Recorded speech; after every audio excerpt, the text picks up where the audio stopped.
الرحمن الرحيم. وما النصر إلا من عند الله إن الله عزيز حكيم.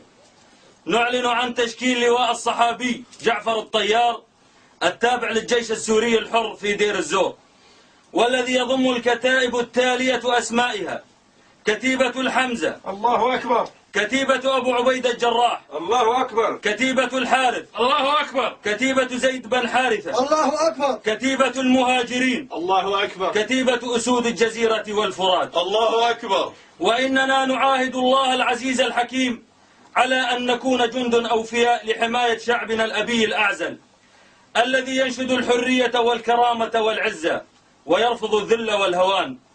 إننا سنضرب بيد من حديد تلك العصابات الأسدية الظالمة بكل ما نستطيع. لن نستسلم، ننتصر أو نموت. تكبير. الله أكبر. الله أكبر. الله أكبر. سنؤدي القسم الآن.